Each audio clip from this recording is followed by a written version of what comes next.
When you are the one responsible for planning a webinar series or a virtual event or hybrid program or even a virtual conference or trade show, and you need to make investment decisions and specifically people investment decisions, what is the most common place that someone leaves money on the table? Well, hello and welcome to another episode of V2's Thought Leader Conversations series. And my name is Roger Courville, and glad you're with us because we've got a great one for you today. You know that here at V2, we think in this space because we think about taking your plans, your goals, and helping match it to the right exact specific use case and technology. But we're not here to talk about us because I've got with me today Rob McArthur, and Rob and I go way back. I'll just be straight up. Rob at virtualeventteam.com. Rob, let me just set this up. Here's where we go back. I think Rob was like employee number 3 or something like that when we started Courville back in 2004. And back then, it wasn't like virtual event producer was on anybody's org chart, right? We went into the trade show business and the physical events business to find people who thought like event planners and stuff. So Rob was part of that whole journey at Courville from startup to exit. We sold to Intercall, which then became Intrado and Notified. And Rob stayed and went on to manage one of the largest virtual event producer teams in the world. Welcome, Rob. Glad you're with me. Thanks, Roger. We go back. I guess we're old now. I think the songs we used to listen to in high school are starting to be called classic now. You can't see it, but Rob's got a Tom Petty poster right behind his head there. There you go. Hey, before we get to our opening question, in terms of your background, any place that you'd like to fill in some gaps there? In fact, I'll even just say this. Your team at Intercall literally produced thousands of events and webinars, right? What else? Yeah, we once we got up and running at Intercall after the acquisition, it all started with Courville. It started when I tricked you into giving me a job way back when, and we found a real need, and we did a lot of great work back then for the customers, obviously, but also really helped the platforms and their sales teams close business. We think the industry back then was so new that I think people were just kind of terrified. They didn't really know which way to start. And you and I and the rest of the team at Courville really helped give them a path. So after the acquisition, things went bonkers, and we ended up, doing 16,000 streaming events a year with a global team of 120 managers. And I believe that's by far the largest global events team in the industry thus far. Yeah. Well, let's get to it. When someone is responsible, I mean, most people do virtual events from inside their organization, right? Well, when somebody's responsible for scale, planning a series or something that takes more hands on deck, like a virtual conference or a program that unfolds over time or something that's hybrid, what is the most common place that someone leaves money on the table?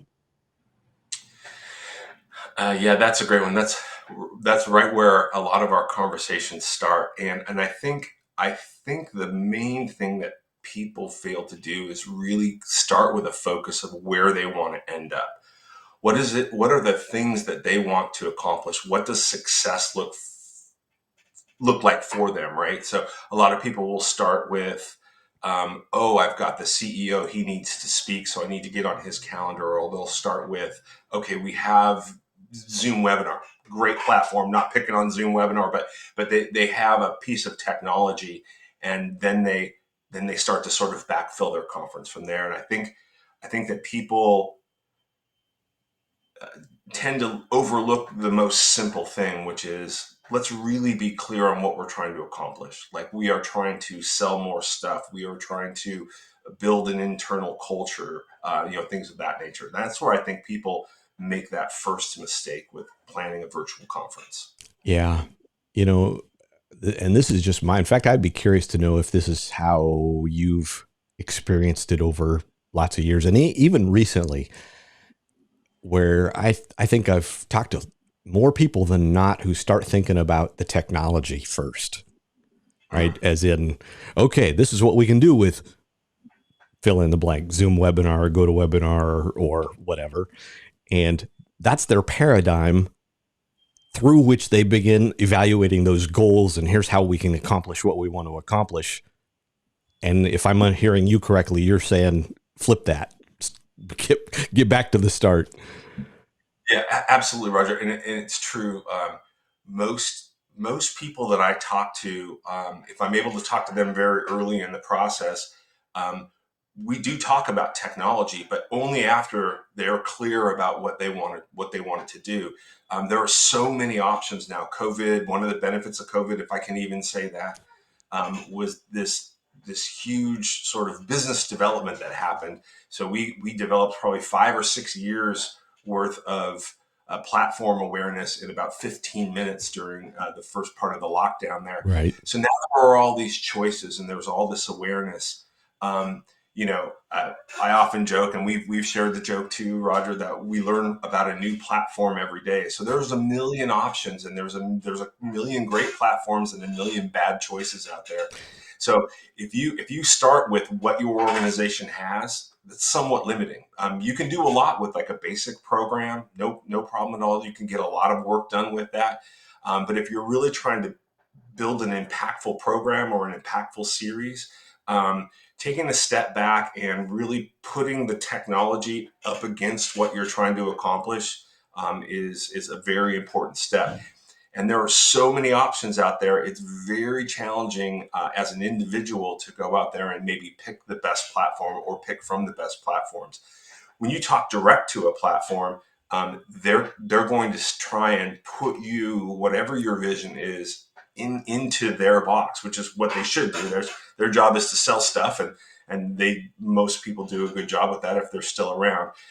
But to go into that process with some objectivity, I think is a really important early step in the process. Yeah, that's worth a sound effect. No, it's so true, right? We already have Zoom or whatever, and then we try to shoehorn in what we do, and that's a point worth putting an exclamation point behind, because when you call a vendor going, "Hey, can you do this?" their first answer is yes, because you're talking to sales, and and then they're going to try to start figuring out how to shoehorn what you want to do into what they've got. And here's an example. One of the things that Rob and I did way back when, long before, say, virtual event platforms had the ability to do something like virtual networking or breakouts, right? I mean, even we go way back. We would figure out other logistical ways to do that. And it took a lot of labor and it introduced a lot of risk. And I think that's where over the years, Rob and I started looking at each other going, wait a minute, you wouldn't go book the San Diego Convention Center and then shoehorn your event into it.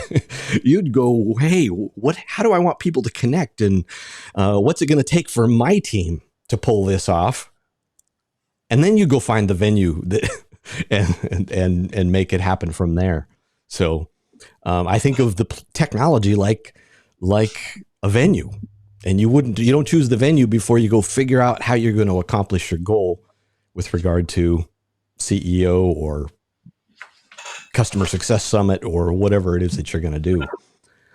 Just out of curiosity, someone says, hey, here's kind of what we're thinking. Where do you go next?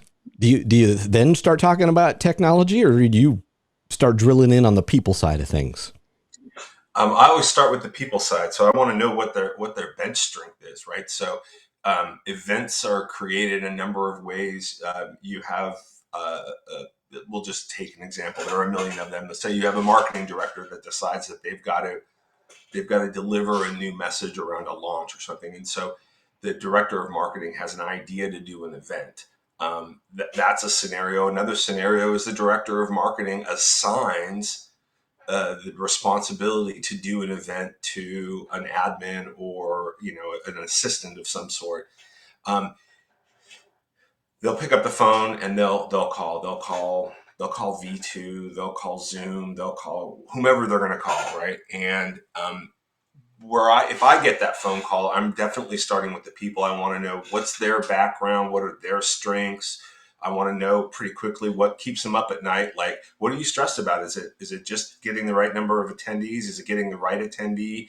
Is it finding the time in your day to be able to pull all the details together?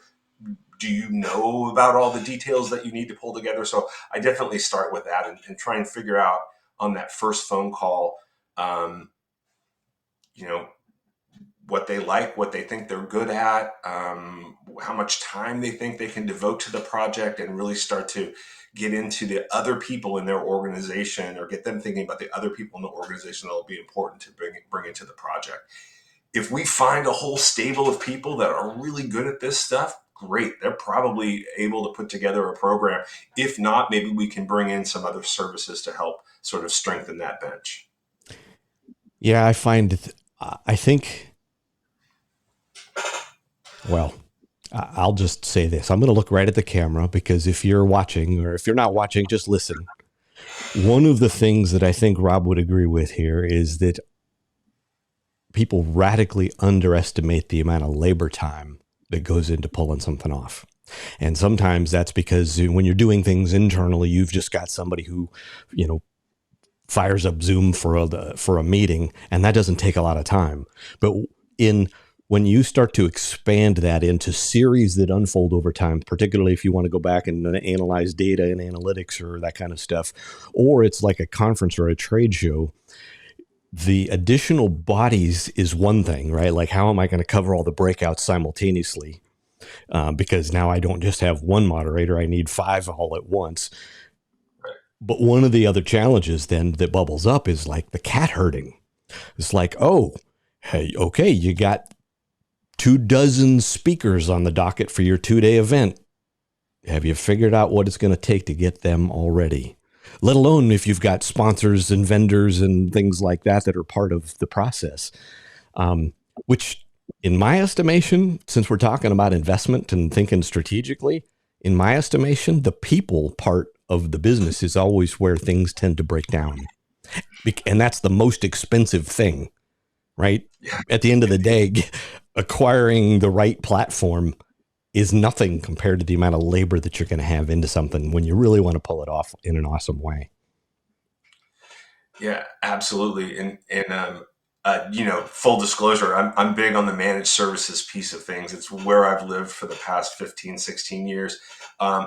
And I think, I find myself to be a confident person, right? The water is leaking out of the dishwasher, right? Well, I know that there's water, there are pipes, there are wrenches, right? And I have YouTube, so there's a guy. I got this, honey. Yeah, yeah. And I'm a confident home improvement guy, but regardless, it's going to cost me time watching YouTube, because I got to talk to people smarter than me about it to make sure I'm not going to blow up the house. And then it's 4 trips. I'll go like that. It's 4 trips to Home Depot.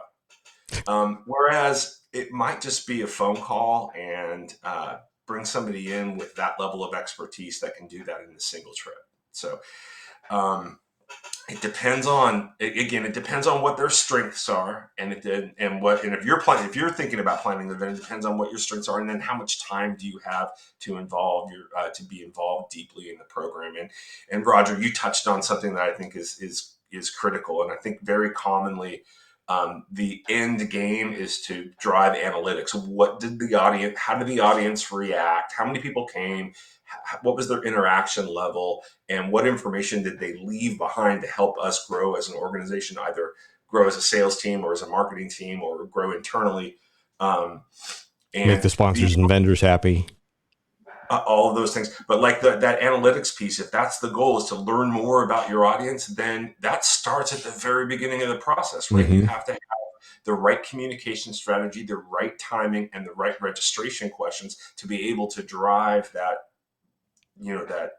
end result of analytics that are going to be truly valuable. So there are a lot of sort of interconnected pieces as you start to put together a program.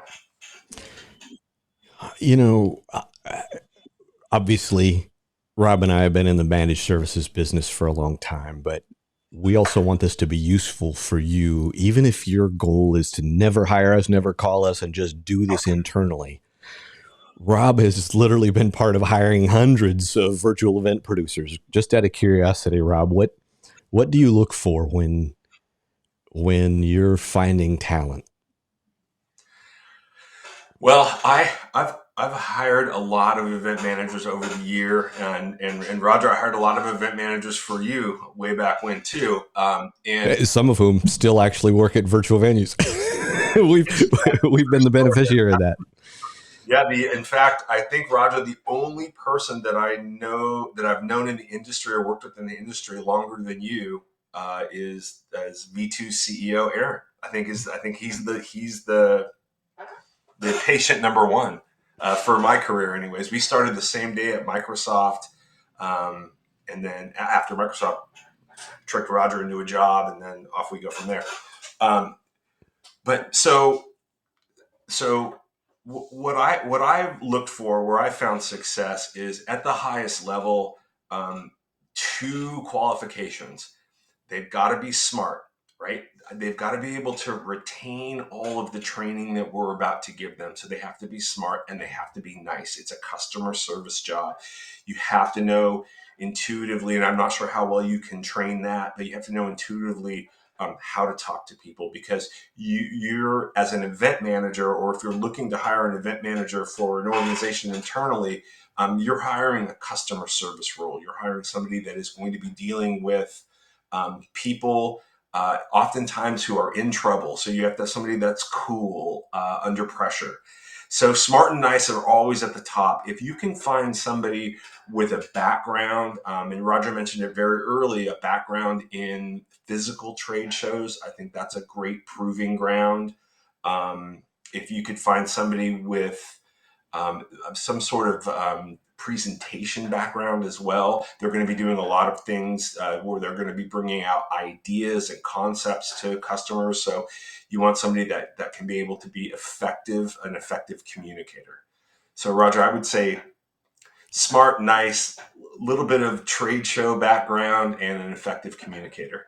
And if you order before midnight, you'll get the Ginzu knives absolutely free. So, well, yeah, and you know what? Let me qualify my version of what you say is smart and under fire.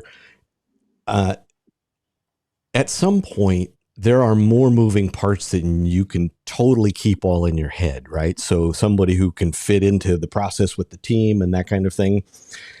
But that problem solving, it's not just having all that stuff in your head, but knowing what to do when, right?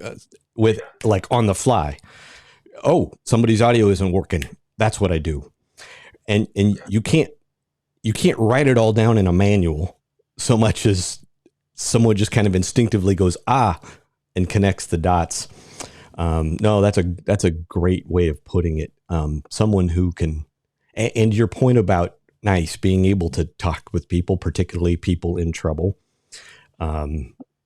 because we work a lot with senior executives, or you're working with a speaker who thinks they're God's gift to your event and won't show and misses a rehearsal or won't give you the stuff that you need, right? How do you continue to badger them nicely to get the photo bio and stuff that needs to go up on the registration page? And, some people are comfortable with that and some people aren't. And I'm really glad to say that one of the things that bubbles up to the top with regard to event producers, and this is actually one of the places where V2's been the beneficiary of the team that Rob built at Intercall, you had to scale talent, meaning you needed to hire people who could come in and I want to be nice because lots of great people there, but there's plenty of people that need to come in and fit into a system, kind of like McDonald's going, okay, here's how the whole thing works. Can you follow the manual and make it all happen? And we got to choose the cream of the crop when they're ready to move on or do something more strategic. and we got a pretty killer team. So just out of curiosity, Rob, when someone is making a build buy decision, right? Do I hire people or do I go outsource? Do I go hire a team? Do I go change my own oil, or do I go to Jiffy Lube? Yeah. What are some of the things that either they're thinking about or should be thinking about? Yeah, that's a great question, and obviously, I'm in the let's outsource everything business, but honestly, in the position when we were building an event team, I always preferred to have it in house. I had more control. I had more redundancy. I had more confidence if we ran events with internal employees as opposed to outsourcing. But we did do a lot of outsourcing. One of the things, one of the challenges that we had is that in the events business, and it's true for really any organization, everybody does their events April, May, and the beginning of June, and then they don't. And then September, October, November, they do it all again.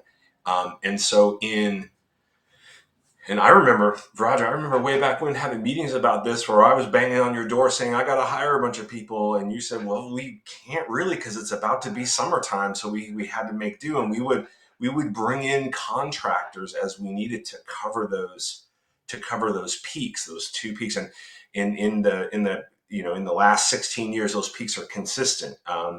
That's happening right now where we're just barely starting to see the events sort of come back to life, right? So there'll be a few more in March, and then April will go crazy again. And it's consistent like that year in and year out. Yep.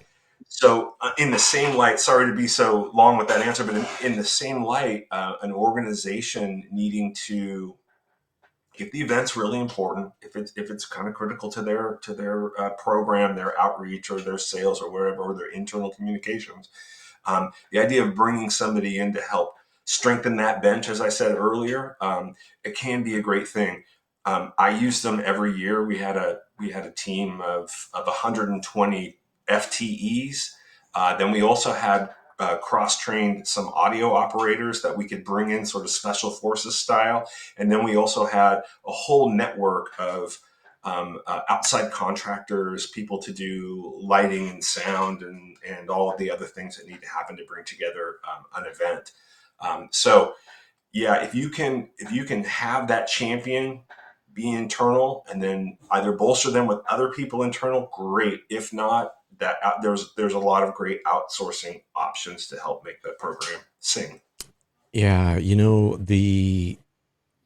going to both paraphrase back to you kind of what you said, but also and add my own twist.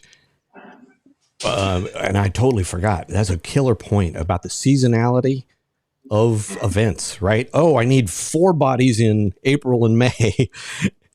And now I'm sitting around trying to figure out what I'm going to have them do between the middle of December and end of January, or whatever that might be. But if there's one thing that I've seen repeatedly, it's that I'm thinking about this next thing that's kind of right in front of my face. What do I need to do to accomplish this? But assuming there is success, and we've both had the pleasure of seeing lots of successful events, the relationship over time is like, well, now where does this potentially go or grow? How do I plan for the unplannable? Right? I used the example earlier of like, okay, you're going to do a virtual conference or a virtual trade show, and you've got vendors, and you've got, last one I did had 30 speakers, right? Oh, well, what if we pre-recorded some speakers? Do you want to pre-record all the speakers? And are you now in the video, do you have access to video production resources? And who's doing all of that point person, go herd the cats, right? So I think of it like a general contractor versus all of the contractors, right? Somebody owns helping you get the house built, but I don't want to go hire the plumber or the drywaller or that kind of thing. And nor do I need to employ them all long term, because that's what works for my project. And I've got the relationship with the general contractor if I want to build another house, and I'll let them do all of that all over again in terms of kind of thinking about what additional bodies they need when and where. And I think if there's something that I've often seen, it's going, wait a minute. It's not just how do I do this thing right in front of me. It's like assuming it is successful and I need to scale, or I might have some things like there's a degree of complexity to my programs or my events, and I need to grow that. How do I plan for the unplannable? And I think one of the cases for outsourcing to someone that can fire up a team is that in our business, we call it a program manager as opposed to an event manager. That program manager, quite literally, is the person that you're one point of contact, you're one throat to choke. And they go say, yeah, I'll go figure out how we get that video edited. Literally, because the VP dropped an F-bomb in the middle of the recording. And now, right, I literally had that happen. Never happened, Rob. Right? It's never happened. Yeah, exactly. So think about the event life cycle. Let's say somebody's doing an event. I'm not even going to put definition on that event. Is it a webinar or a conference or something like that? But think about that life cycle, data analytics, the process. Is there a particular way that you think about people strategy when it comes to working through that life cycle of that event? Yeah, absolutely. And again, I don't want to pick on the platforms. There are a lot of great ones out there, but when you call a platform, right, their job is to make that decision, help you make that decision. They're going to try and simplify everything. And I've been in the game for a long time. Their job is to make it simple so that you can make a purchasing decision. I think the role, and I think I'm glad that you differentiated between a program manager and an event manager. Very different roles. A program manager's job initially is to really outline and define the complexity of the event, right? So this isn't meant to scare anybody away, but there are a lot of details to consider. And Roger, you touched on a few, and I'm just kind of looking at a couple notes here. You've got registration and timing. Like, what are the things you need to ask? What do you need to learn about your audience? What's too much to ask in the registration process? What's that timeline look like? When is too late? When is too early to send invitations out to your program? So you start at that very basic level, and then you just get into everything. And each decision that you make builds on the decision you just made. So having somebody either in your organization or outsourcing that's sort of an expert project manager to be able to handle all of those details is a pretty critical place to start. So if you can identify that team member or that resource early, you're ahead of most of the people in the game. I mean, it could be fairly simple. You could have two speakers, a PowerPoint deck, and then a master of ceremonies to sort of introduce and kick off and get the audience engaged.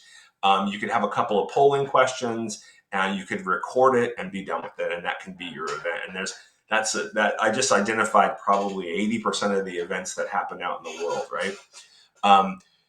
But then if you go just a level deeper, where you're looking at registration.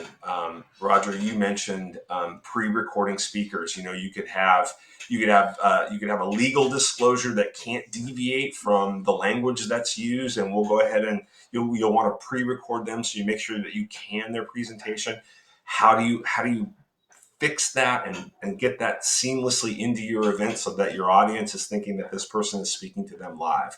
And then I don't know if we want to get into like hybrid events and that whole minefield about how to create equity with the virtual attendee versus the live attendee. It can get pretty complex. So I guess I just want to close by saying that you want somebody that is not afraid to get into the complexities of the event and ask those tough questions. Because if you really want to build something that's impactful, memorable, and those two things create something that's valuable for your organization, there are a lot of things to consider. And there's a lot of help out there, even if you don't want to outsource it. There's a lot of people out there that can help you kind of talk through the process. Yeah. Something you said just a little bit ago, talking about the kinds of things upstream that affect things downstream. That's one of those places where bringing in the voice of experience can really help, right? If I had a nickel for every time somebody goes, hey, could we right? And we're already 3 months into the process or whatever. Could we? I'm like, yeah, but we should have thought of that before we made these other 3 decisions. And no, we can't now. I'd be on a yacht somewhere instead of talking to you on, on video. But Roger, I'm sorry to interrupt, but go ahead. I think a great example, and I'm gonna brag on you a little bit here. So be prepared, don't blush. They'll see it. And I'm gonna brag myself here. So my daughters are very involved in this marketing program. They're high school age. They're a sophomore and a senior in high school, and they're very involved and very successful in this program called DECA. Most of what DECA is developing these business plans and then delivering the business plan, and they're judged against that. Like a high school marketing club. The high school Instead of chess club, it's marketing club. Exactly. Fantastic program. If you guys have kids and there's a DECA program in your high school, get them in there. It's amazing. I was a judge for some preliminary rounds. This is going back a couple of years, 2 or 3 years at this point. And the kids were great. They were well prepared. They knew their stuff, but they weren't great on delivery. Not a knock on them. They just hadn't done it before. So I picked up the phone, I called the director, and I said, I think you have an opportunity here with your team to take what you've taught them and make sure that they're delivering that effectively, right? So she loved it. I called Roger. Roger's been donating his time to this DECA chapter for, I think, 3 years now, doing speaker training. And this is something that people overlook all the time. You might have the most brilliant CEO, doesn't really know how to deliver an effective message or a message effective as possible. Tread lightly when you tell the CEO that. You want to make sure that you don't stub your toe. But there are ways to speak. You think about Toastmasters, there are ways to speak to engage an audience live. Well, there's a whole other set of rules to engage them virtually. Roger's a subject matter and published author on this topic, and so that's, I think, a piece that people overlook all the time. Roger, sorry, I just wanted to bring that out and brag on you a little bit. Well, don't brag on me, but we could talk for hours just on the issue of working with speakers. And let me be blunt, since you brought up don't tell the CEO that. To me, sometimes senior executives, because what gets you to the most senior levels in an organization tends to be people skills. Oftentimes, and they're already used to standing on a stage and addressing the troops, or delivering the welcome before the conference or something like that. To me, sometimes senior execs are the least coachable, right? Before someone can really rock it, they got to be open to thinking they got something to learn. But back to making investments around and thinking about the people side of running virtual events. If there is one of those places that I think is often overlooked, I'm going to say 3. One is speaker preparedness. And one of the reasons that people go down the path of pre-recording presentations is because it's the easy way out. I'm not saying don't. It has a place. We do a lot of that, right? But it takes time to get speakers ready to, keyword, connect with the audience. And there's levels of connection. One is, how do I get speakers to really connect with the audience? And it's to me, it's more than just play a video and answer some questions in chat. That's okay if that's what you do. Not knocking anybody, but it's leaving money on the table. Another is peer-to-peer connection, right? Talk at people instead of talk with them. Talk at people versus helping them talk amongst themselves, and facilitating that peer-to-peer networking and platforms that have the ability for people to connect, or facilitating threaded chat, because everybody's used to doing that on Facebook, is a missed opportunity. We're thinking about how to go get 30 sessions published, as opposed to going, wait a minute, when you go to an in-person event, you make connections when you're refilling your coffee. How do we help facilitate some of that informal connection too? And the third one, to me, is helping people connect with vendors. And sometimes that's an afterthought, which is kind of a darned thing to say, because vendors are there for all that data and analytics that you may or may not be thinking about. And like Rob said, and Rob nailed it, right? You need to be thinking about that first. If these vendors are dropping 80 grand in sponsorships or whatever the thing is, we need to make sure they get a chance to talk to people and they get the name badge information that they came for, so that they can go justify the ROI, or there won't ever be a second event, right? Particularly for nonprofits or not-for-profits who rely on sponsors as part of their fundraising and how they go make that happen, right? They're not thinking about, how do I go sell the customer. They're bringing people together for a laudable reason, but that costs money. So to me, if there's an often overlooked thing, it begins with starting around that idea of connection. But when it comes specifically to speakers, like what Rob was talking about, it's like, wait a minute, how do I help speakers really rock this? Because it's not the same as just firing up a Zoom meeting, right? You going into a meeting with 7 people in a conference room is what you do day in and day out with Zoom, Microsoft Teams, GoToMeeting, or whatever. But when you go to a virtual conference, it's different. So how do we help people be successful for the benefit of all of those attendees that are going to like come back or not come back based on going, dang, that was way different than any event that I've ever been to? Yeah, Roger, there's probably 4 podcasts right in what you just said there. But just to pick off a couple, one of the ways to think about your conference, if you're going to be planning a conference, is do what Roger talks about, right? Like, think about the networking opportunities that you get at the coffee machine as you're trying to find your seat or your table.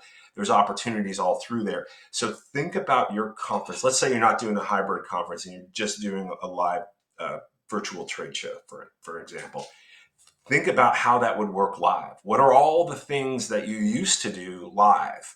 And try and put as much of that energy and as much of those elements into your virtual conference. And this is a good place in the conversation, in the continuum of thinking about your event. Right at this spot is the place where you should start looking at what technology you're going to use. And that might be an all-inclusive platform, or that might be a couple of different pieces of technology to come in and make that conference. But if you think in terms of your conference as live, what would you do if you were in the physical trade show? That will really help you sort of back build the most effective virtual engagement you can. Roger, one of the tricks that you use that I've always thought is brilliant is that if your conference is starting at 8:00, turn everything on at 10 minutes too. Have a conversation with your attendees. Make it casual. This is exactly what would happen in a live event as people are filtering in. There's somebody on stage that's going to say, "Hey, welcome, Roger. Roger, I haven't seen you since Vegas in '82. Do you still have that mark on your head? Or whatever it might be, right?" Boy, did we have fun that night.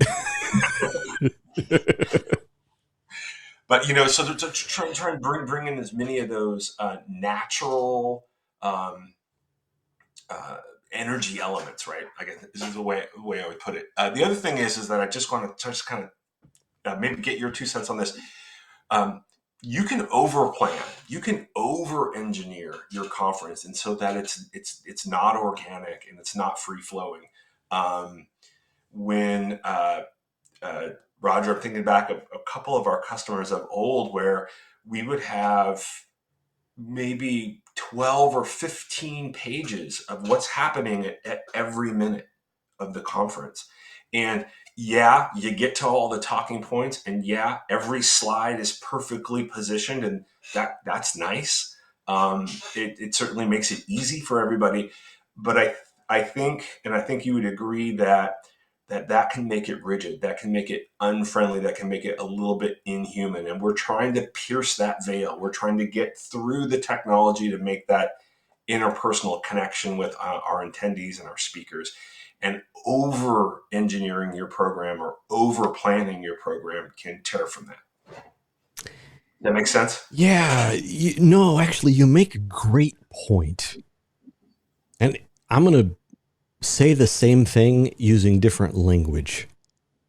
So in the digital world, it's possible to just nail it all down exactly like what Rob said, right? In fact, you can engineer it more digitally than you can in an in-person conference because you have more control about how you direct people or have the program unfold.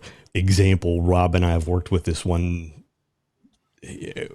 in a context multiple times where we have literally a team of people behind the scenes helping produce something that's like a TV show, right? With a run of show that's literally down to the second. And it's like one person's going to spotlight and one person's going to turn on the audio and one person's going to switch the slide and one person's going to, I mean, it's just like, it's like a TV show. But I can go to YouTube and watch well-produced videos that look like TV shows. That doesn't necessarily make them personal in terms of connecting people. Right. And two products, right? Right. And so I think you're right. Part of the question is I use the words formal versus informal. What's the formal part versus the informal part? And the informal part can happen within boundaries. It doesn't mean that it's chaos. It just means that you're allowing space for something to happen, right? Let's just use a single session. That might be like when you are doing an event or, you're doing a training and you're going to then have a breakout room where people can talk about stuff. Well, that doesn't mean there's not a facilitator to help that informality kind of stay within boundaries. But you can't control everything down, right? There's the formal and the informal. And in a more complex scenario like a trade show, that might be, well, here's how the keynote happens. And here's how we make sure we get people to the breakouts that happen after the plenary keynote. But you don't know in an in-person sense if this person's going to go to the restroom and that person's going to go to the coffee machine and that person's going to just stay in the main room because they just fired up a conversation with somebody. You try to guide them to the place where vendors are there, but you can't force people to do that. And so to me, part of that, in fact, one event that you and I worked on that comes to mind, Rob, that was kind of like that was, the client had the idea to offer like the equivalent of like a bingo card, right? You've seen that in an in-person thing where you go visit a certain number of vendors, you get things on your bingo card and then your name goes in the drawing. And they were literally having drawings for stuff. And that meant increasing the amount of break time, right? Oh, well, yeah. What do we do? And then when we need to give them more time to go visit the vendors who are paying the bills. But then the question was, well, what do we do if people don't come back? And this is where it all comes back to this being strategic about the people side of the business. Every one of those little things has a people implication in terms of the production team. Oh, we need to figure out how to implement this on the website and software so that people can then go check off their bingo card by visiting certain vendors. Oh, how do we make sure people come back if we're going to give them a 30-minute break instead of a 10-minute break? How do we, right? So we need to work with the MC, which happened to be me in this case. We need to work with the MC to remind them of why they want to come back, when to come back, what's the value of coming back, what's the next session that we're going to get back to after the break. And, all of that is just people execution, right? And most of it doesn't have to do with technology. I think to your point, Rob, I think part of that trying to be too formal, sometimes people will join you when they feel connected. They're having a little bit of fun. I just met somebody in the virtual networking thing and dang, that was cool. They were in Mexico City and whatever that happens to be. That's different than the typical webinar that people experience. And the question is, how are you going to pull that off?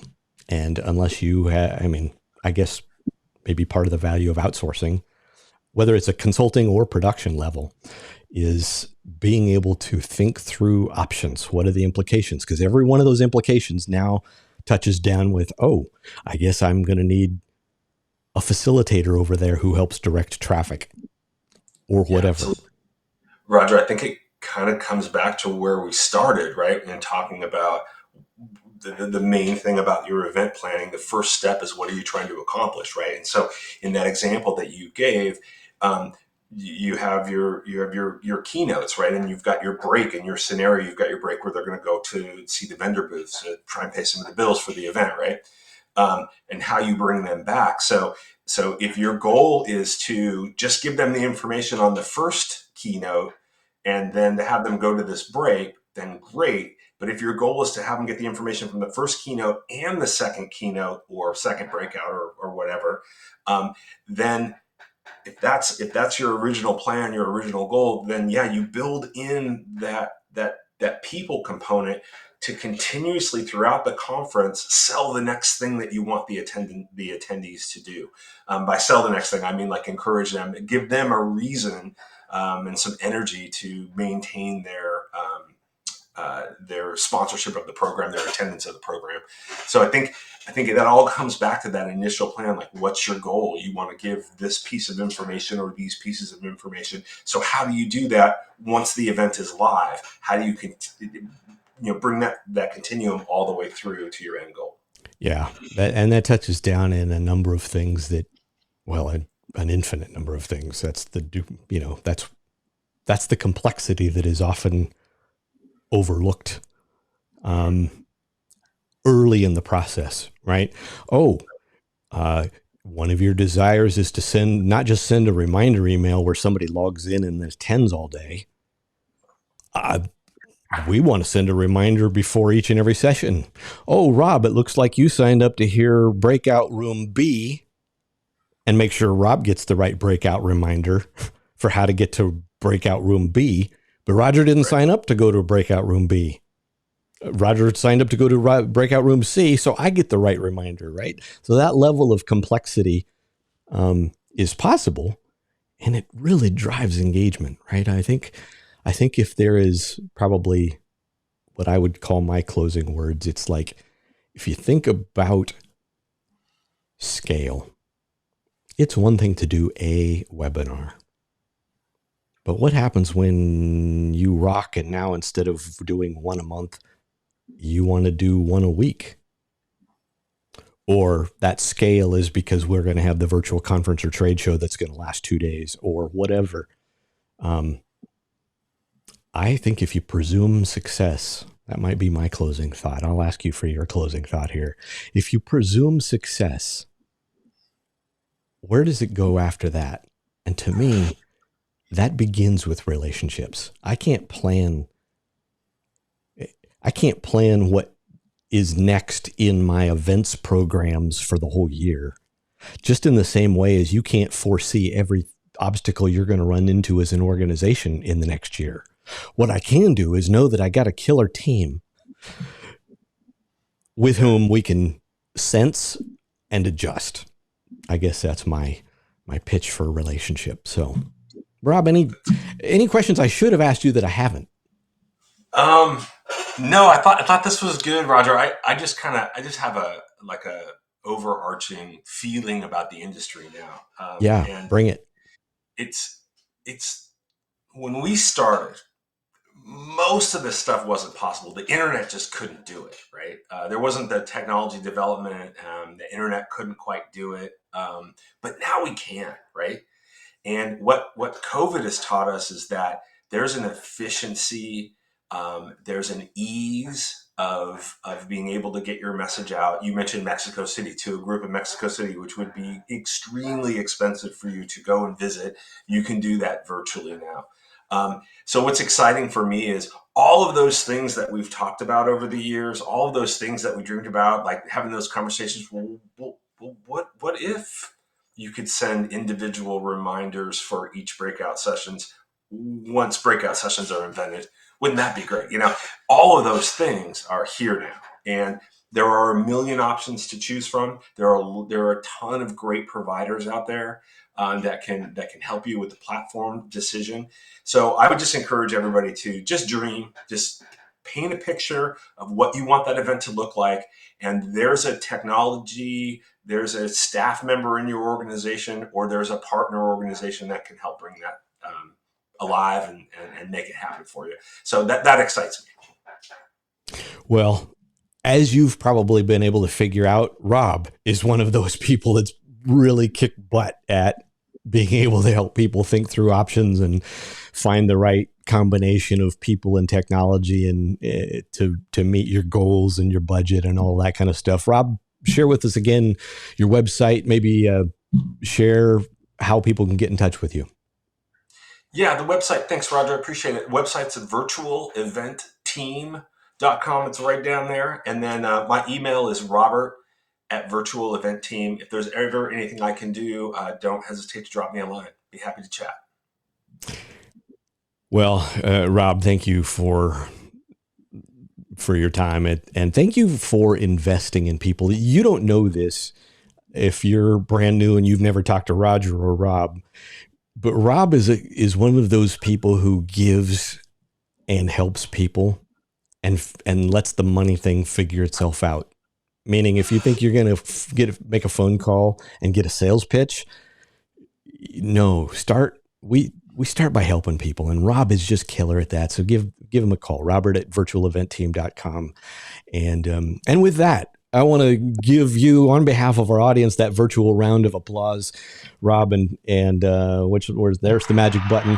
Thank you again for being part of Thought Leader Conversations series here at Virtual Venues. And to each and every one of you, we will see you next time around.